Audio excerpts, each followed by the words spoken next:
Charles. Charles, parce que donc moi je vais me concentrer sur certaines choses, c'est-à-dire sur le support, sur notre support qui est Bibel, et que tu prétends être en mesure de rectifier, que tu prétends être en mesure de pointer dans les contradictions.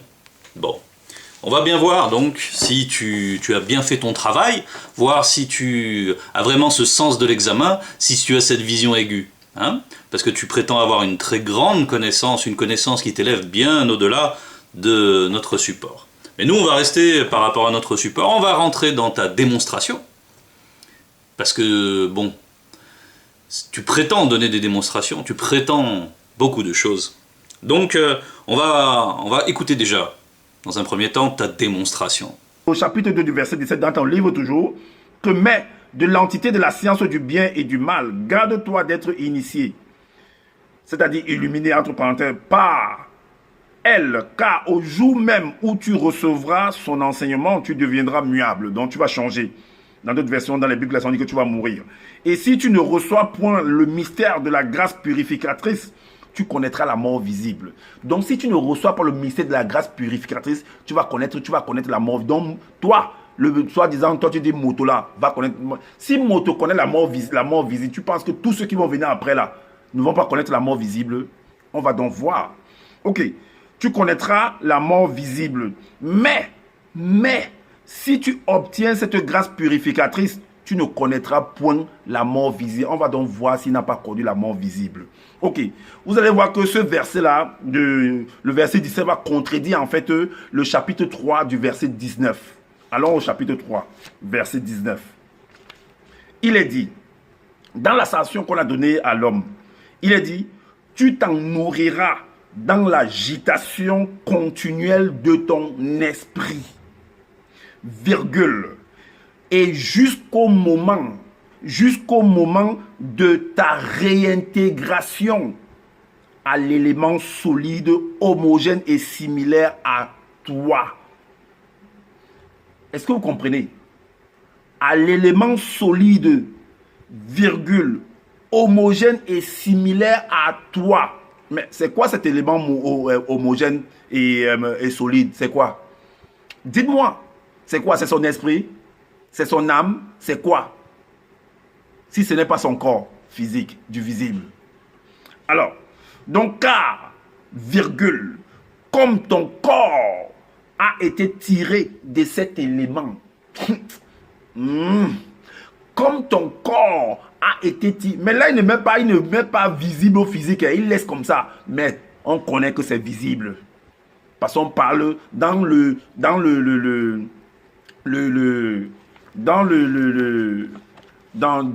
Genèse à Apocalypse, ça s'adresse à la création du visible. Voilà ce qui est écrit dans ta Bible. Au début, création et manifestation des lois dans le visible et non ailleurs, dans le visible. Donc on s'adresse du corps visible. Est-ce que vous comprenez? Voilà. Alors, tu t'en nourriras dans l'agitation continuelle de ton esprit, virgule, et jusqu'au moment de ta réintégration à l'élément solide, virgule, homogène et similaire à toi.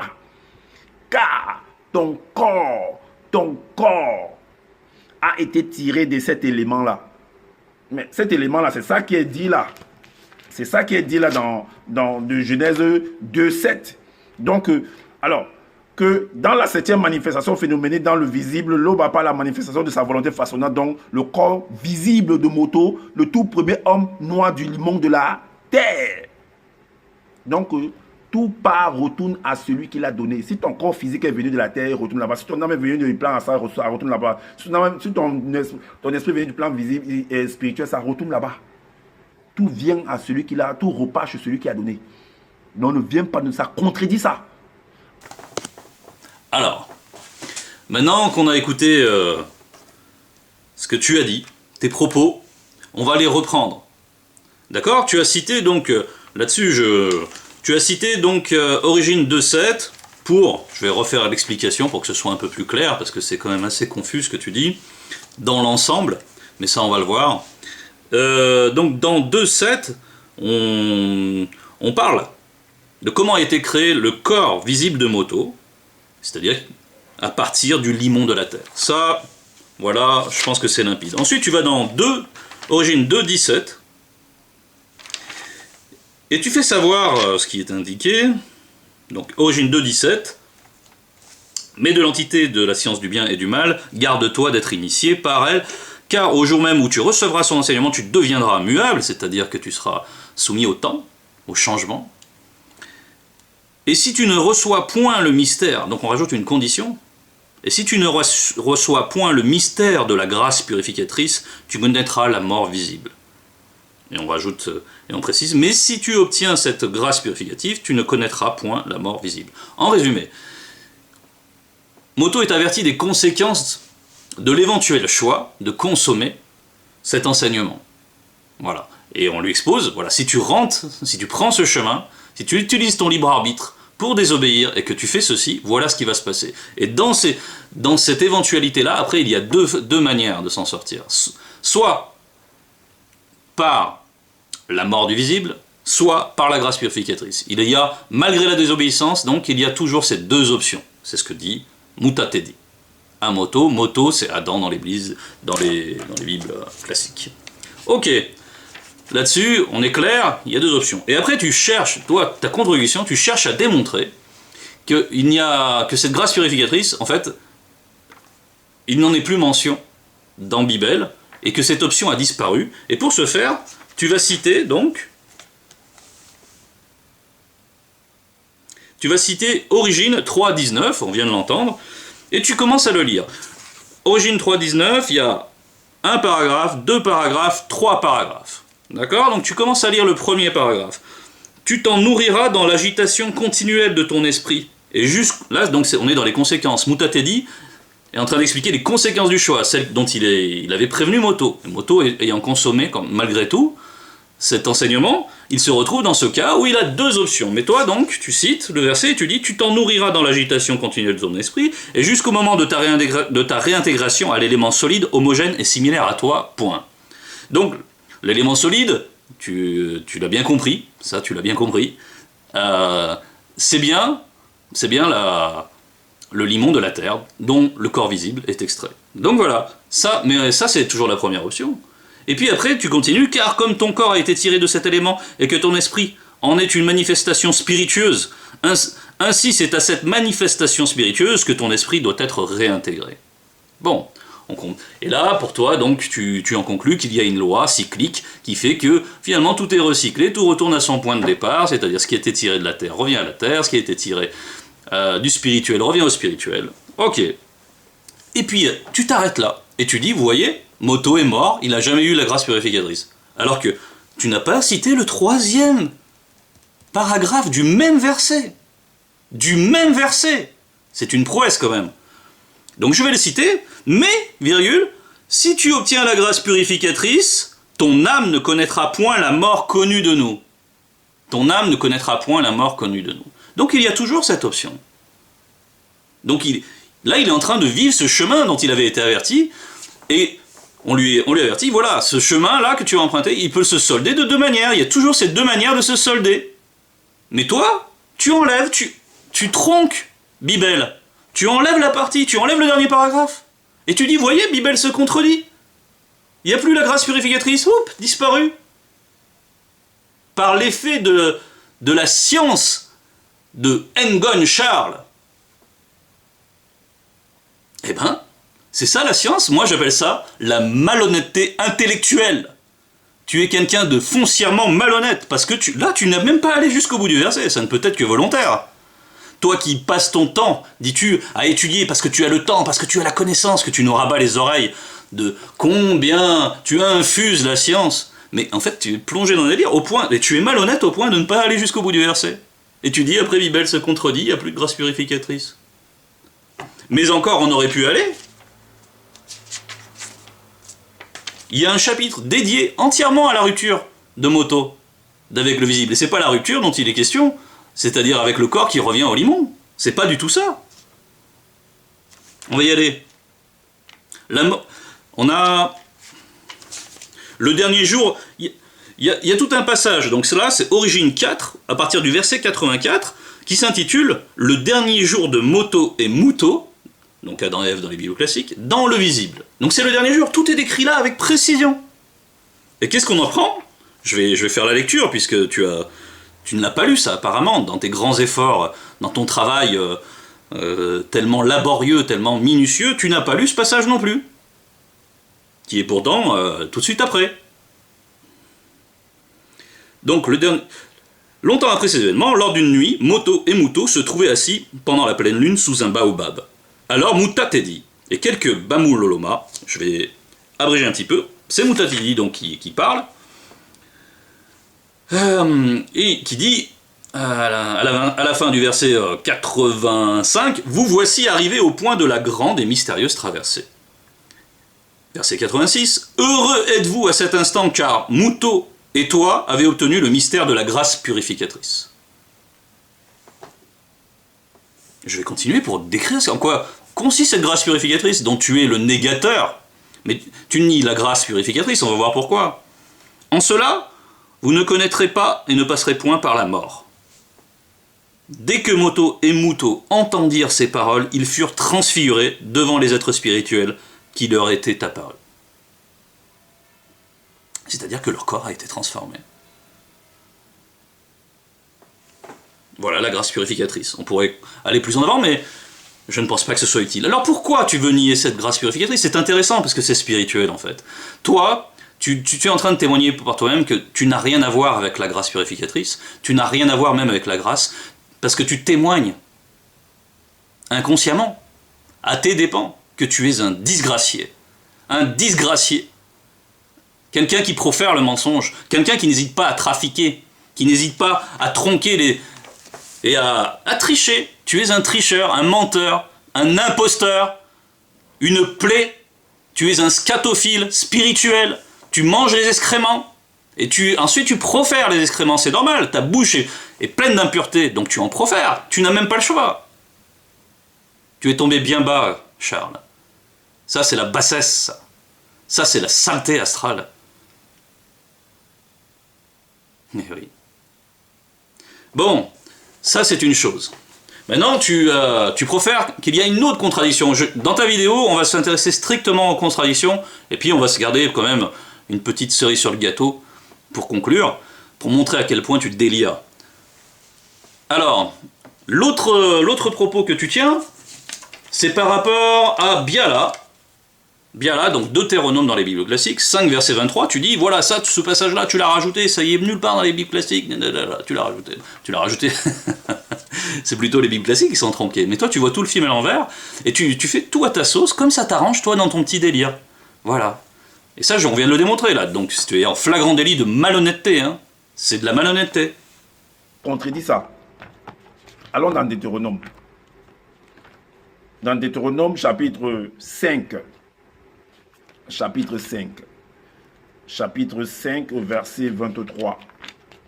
Qu'est-ce que tu as dit ici, là? Tu dis, car, tu écris que car, une grande partie, pourtant, c'est pas dans les Bibles classiques, hein, c'est toi-même qui as écrit ça. Car, parce que tu as bien arrangé ton truc que ce soit parfait, en fait, mais c'est pas parfait. On va te montrer l'erreur. Car une grande partie de vos descendants ne pourront pas entendre les entités, entendre les entités leur parler directement, ni les voir. Mais comment cet initié a fait pour entendre l'entité? Comment il a fait pour entendre l'entité? Comment il a fait pour entendre l'entité? Comment ton womb, c'est là, Noé, a fait pour entendre l'entité? Allons dans Job 33 là. Allons voir ce qu'il dit là-bas. Allons voir ce que Job 33 à partir du verset 14. Ok. Le verbe de Loba parle cependant tantôt d'une manière, tantôt d'une autre, et le non-initié n'y prend point garde. Alors, il parle pas les entités. Il parle pas les entités. Ça dans Job, hein, dont le verbe parle pas des entités à travers les songes, pas des visions nocturnes, sans que celui-ci ne le voie. Quand les non-initiés sont livrés à un profond sommeil, quand ils sont endormis sur leur couche. Mais Qu'est-ce que Deutéronome nous dit bien là, nous dit ici que, alors Moïse dit quoi? Car une grande partie de vos descendants ne pourront pas entendre les entités leur parler directement, ni les voir. Et voilà pourquoi ici, dans Origine 9, 8, alors cette entité parmi les entités des ministères descendit et s'adressa à cet homme initié par son esprit. Mais qu'est-ce qui s'est passé là? Mais cet homme initié ne pouvait la voir. Qu'est-ce qui s'est passé?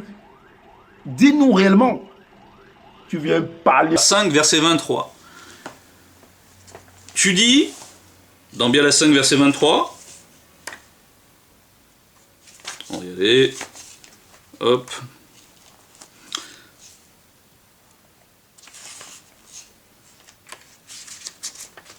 Voilà.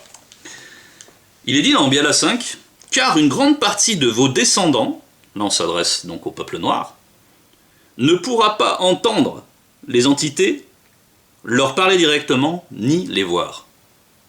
Donc, il n'y aura pas de communication directe possible, et c'est ce qui est dit, ni par les yeux, ni par l'ouïe, ni par... non, on ne pourra pas rentrer en communication avec voilà. Il y aura... Et qu'est-ce qu'il est dit là? C'est car une grande partie. Et toi, tu te sers de ça, tu te sers de ce verset, on a bien dit grande partie, et tu fais comme si Bibel avait dit qu'il était impossible que les descendants, ici nommés, puissent voir des entités. Mais c'est pas ce qui est dit là. Tu sais ce que c'est qu'une partie? Il y a un tout, et puis il y a une partie. Et là, il y a une grosse partie qui ne pourra pas faire ça.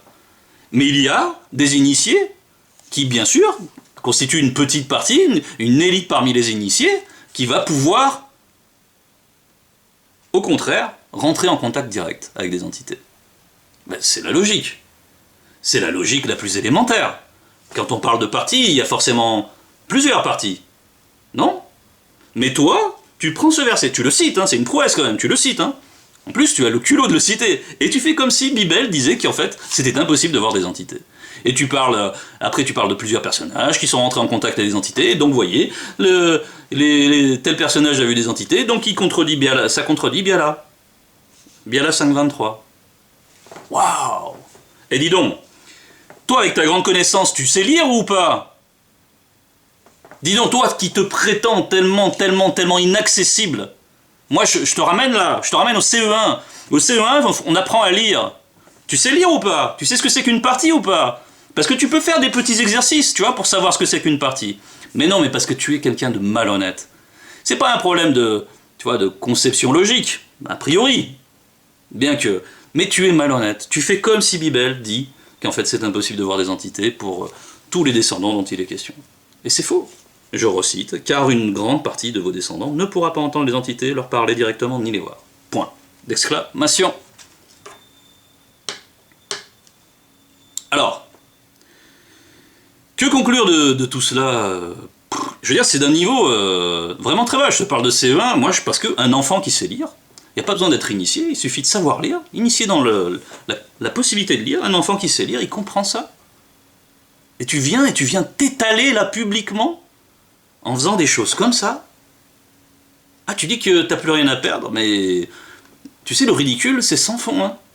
Continue à te ridiculiser. Mais en tout cas, là, il a été démontré que tu n'as rien démontré, qu'il n'y a pas de contradiction, sauf dans ton imagination tordue.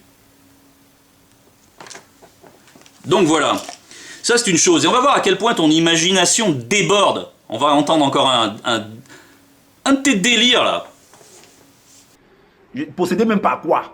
Je t'ai dit que les démons, ça n'existe pas. C'est des hommes qui sont cachés derrière. Les Mami Wata, les Djengou, les JBJJ, ça n'existe pas. Et donc voilà, selon Ngon, les démons n'existent pas. Pourquoi? Parce que Ngon l'a décrété par la science qui l'anime. Les démons n'existent pas. Alors ben dis-moi, mais Joki Sabé, ou Jésus dans tes bibles classiques, qui n'a jamais existé, mais bref, ce personnage-là de Jésus, même auquel beaucoup se fient, là, mais il chassait quoi? Il chassait pas les démons? Alors il faisait quoi? C'était juste du spectacle? C'était juste pour amuser la galerie? Mais tu fais un transfert. C'est toi qui cherches à amuser la galerie en disant du n'importe quoi. Mais Alors qu'est-ce qu'il faisait, Jockey Sabé? Il parlait tout seul, comme ça, et les gens, c'était comme dans les églises, dans ces fausses églises, où les gens s'agitaient, ils faisaient semblant qu'un démon était en train de sortir. C'était que de la comédie? Tout ça, c'est que de la comédie? Mais alors pourquoi tu passes tant de temps à travailler sur ces choses? Si tout ça est faux, c'est parce que toi, tu vas débunker tout ça. Mais tu n'es pas capable de lire une phrase en la comprenant correctement. Donc, selon Ngon, les démons n'existent pas. Selon Ngon, les hommes, ce sont des anges. C'est la même chose. Non, mais sérieusement. Et il faut t'arrêter. Hein. Tu prends une petite tisane, tu vois, tu te poses, tu fais, attends, si tu veux faire des trucs comme ça, mais, prends le temps d'élaborer un petit peu, prends le temps de faire des choses un peu construites, parce que là, ben, ça fait pitié. Hein. Ça fait pitié, sauf que, bon, tu as passé ce stade. Et tu es livré en spectacle. Bah continue à te livrer en spectacle si tu veux. Mais Bibel est indemne de tous tes mensonges. Gloire le bas.